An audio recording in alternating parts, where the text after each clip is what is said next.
and joined by Coach in one of the top programs, tradition-rich Syracuse, Coach Red Autry, joining us here. You mentioned, and thanks for being with us, that it was a challenging summer for your team. What made it the most challenging?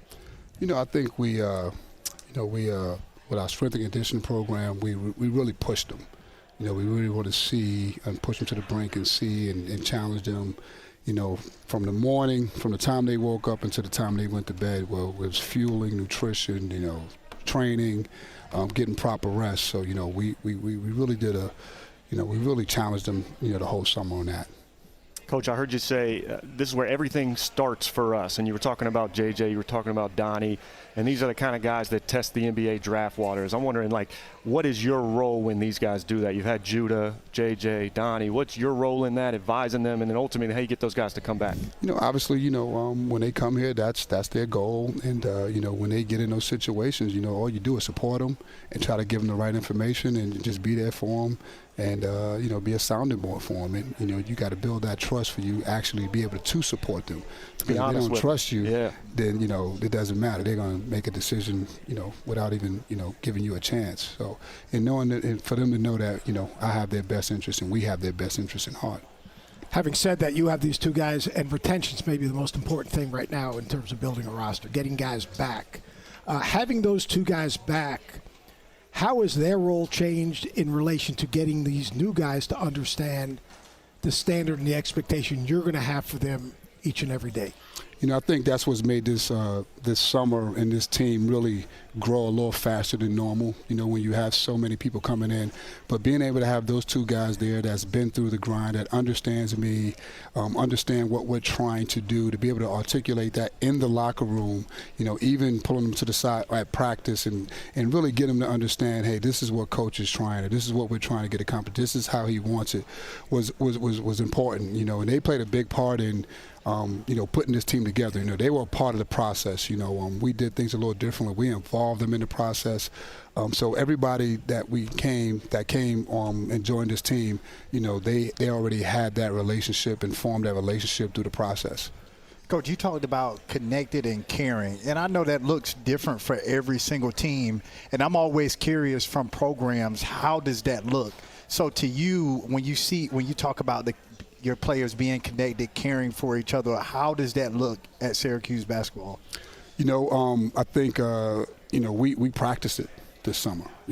We practice what a bench is supposed to look like. We went through a lot of exercises, putting the vision into play. So practicing the vision, right? And then it became natural, So you're talking about a loud gym. You're talking about, people, not coaches talking, but your players talking and having, really honest conversations and challenging themselves. And, that's what this team, in the beginning, it was a little slow, but now you start to see them take off. And I think that's the real connection, right? Like people use that word connection. What does that mean? Right. The coaches, we're always trying to connect, right? But the players have to connect. And I think, our players, they're getting better at that and they're growing. And that's why I'm so excited for this group. I've never heard a coach talk about practicing the bench. I've never heard that. What does that look like?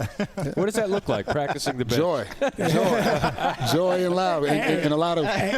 We got a bench coach too. Get back. We got a bench coach too. So you guys see him being, upbeat, happy, and all that jazz. When he was an assistant coach, he was harder at times than I was. How was he when he was under your tutelage? No, it's a true story. I mean, Red wasn't. You were the good cop? No, I was somewhere in between.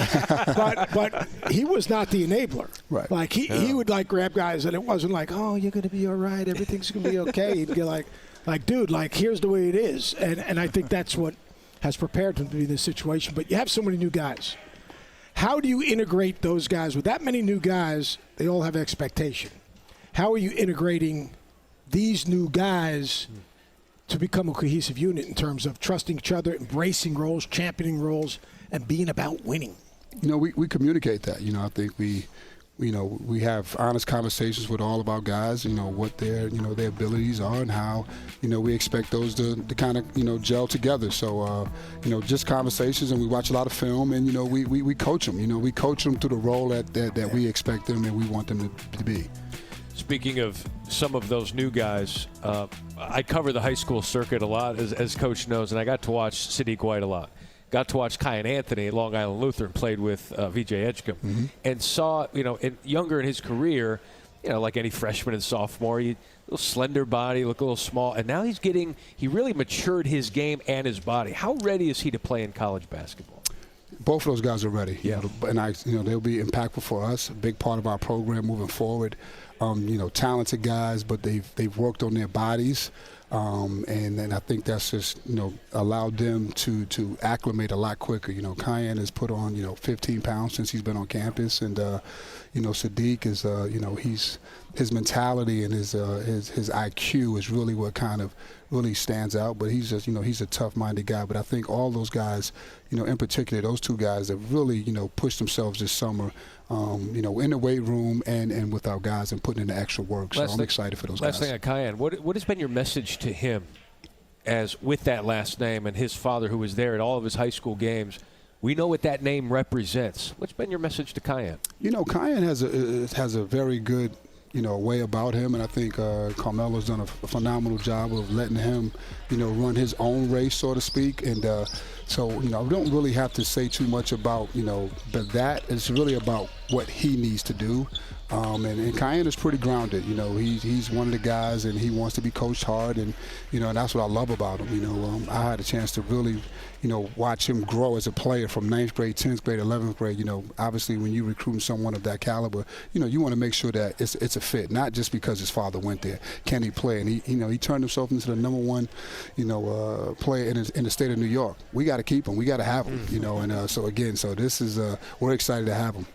Coach, you guys just have a different level of depth this year. And I know defense is one place where, hey, we got to do a better job. But how does the depth allow you to do that? I mean, even when Donnie Freeman's up there on the podium, the guy he mentions is Tyler Betsy. And, you just brought up 2 top 40 recruits. And we've talked about some of the staples that are holdovers for your program. Just what does the depth allow you to do, especially on defense? It allows us to, obviously be versatile, be able to be able to switch if we wanted to, but it really allows us to play the defense that we want, and is get after people and make people, earn stuff, and try to wear people down because, the next man is up, and that's kind of the mentality that we've tried to adopt, gas out, and then someone else will come in, and then, they gas out, and we just kind of keep that thing going, and that's kind of, and they've all bought into it, so, we, when Donnie said Tyler, he's had a great summer as well.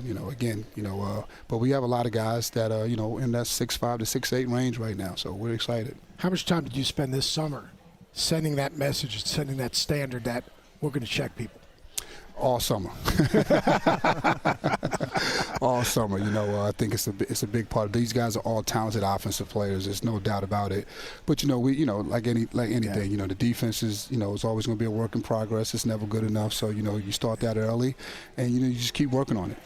Entering his 3rd season as the head coach at his alma mater, Coach Autry, thanks for doing it. Thanks for having me. Thanks, Coach. We appreciate the time. Looking to achieve and surpass that orange standard coming up this season in his 3rd year. We've got, can you believe it's been 8 seasons?